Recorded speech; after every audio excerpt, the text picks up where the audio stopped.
They call it a breakup, but it's really just a transition. The perfect love, the crushing rejection, and the inevitable return are not random emotional events. Why? This is the dark psychological paradox of the narcissist relationship cycle, a predictable, grinding cycle that restarts before you can escape. You see, what feels like this chaotic emotional roller coaster, well, it's actually something else entirely. It's a mechanism. The incredible highs, they aren't genuine connection. And the devastating lows, they aren't just simple conflict. They are, in fact, calculated phases in a repeating pattern, and it's all designed for a very specific purpose. Understanding this pattern, that's the first real step to decoding the whole experience. Okay, so let's get into it. To make any sense of the chaos, we really need a framework. And it turns out this whole cycle can be broken down into a series of predictable, sequential stages. Once you see the map, all those seemingly random twists and turns, they start to make a very chilling kind of sense. So first up, we need to define the cycle itself.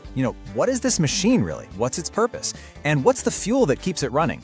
Getting a handle on this framework is absolutely the foundation for decoding everything that comes next.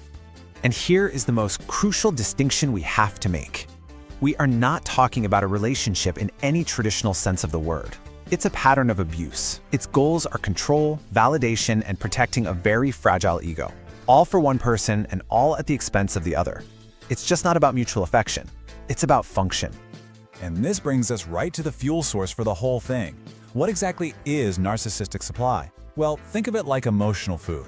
It's the admiration, the praise, even the intense emotional reactions, good or bad, that a narcissist needs from other people to stabilize their own shaky sense of self. The entire cycle we're about to walk through is basically a machine built to extract this supply.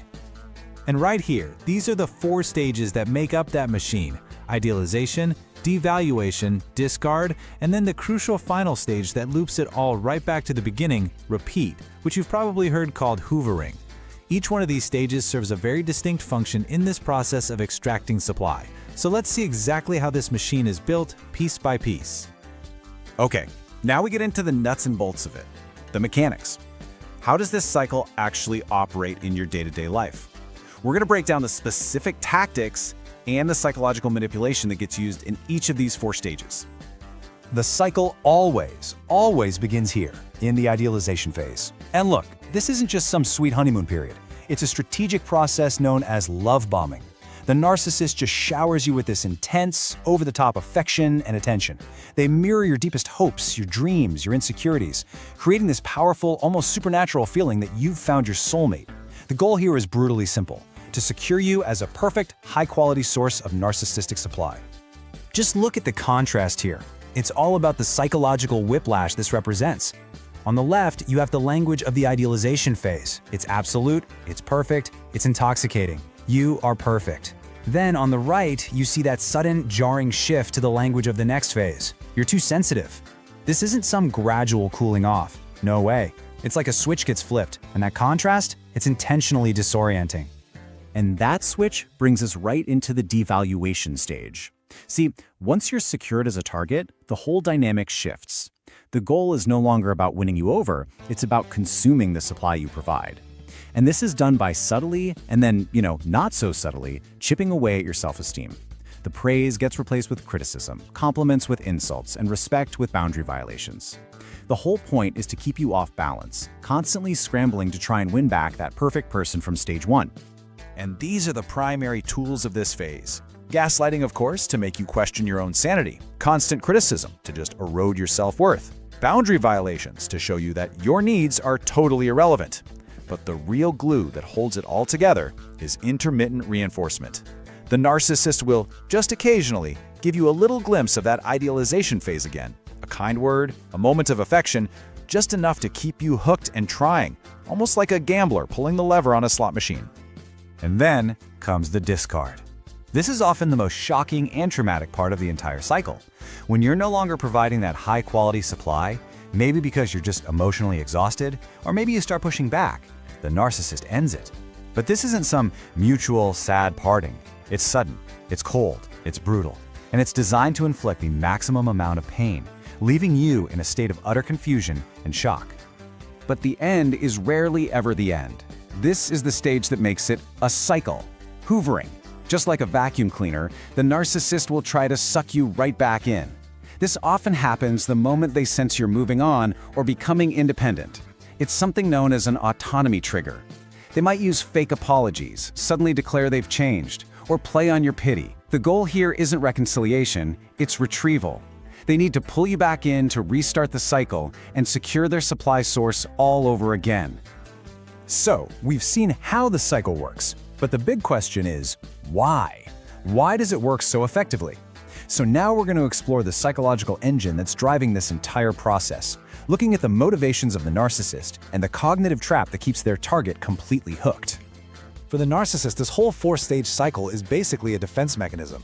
It's not about love or hate, it's about regulating their own deeply unstable ego. The idealization phase, that makes them feel powerful and perfect. The devaluation and discard phases, well, those serve as a way to project all their own inner shame and defend against what they see as narcissistic injury, any tiny slight or criticism that threatens their grandiose self-image. So if the narcissist's motivation is just ego regulation, what keeps the target locked in? Well, the primary mechanism is something called cognitive dissonance. This is the profound mental stress you experience when you're holding two completely contradictory beliefs at the exact same time. Your brain is desperately trying to reconcile two totally different versions of the same person. And this lays out that core conflict perfectly. On one side, you have the memory and this desperate hope for the ideal, the soulmate from that love bombing stage. But on the other side, you have the painful, undeniable daily experience of the real, the person who criticizes you, belittles you, and hurts you. The human brain just cannot comfortably hold both of these realities at once. This is the question. This is the question that haunts the victim and keeps them stuck. Your brain desperately wants to resolve this dissonance. And because the pain of accepting that the ideal was never real is so immense, the brain often defaults to trying to get that ideal version back. You start believing that if you just try a little harder, or say the right thing, or be more perfect, the abuser will disappear and the soulmate will return. And that right there is the trap.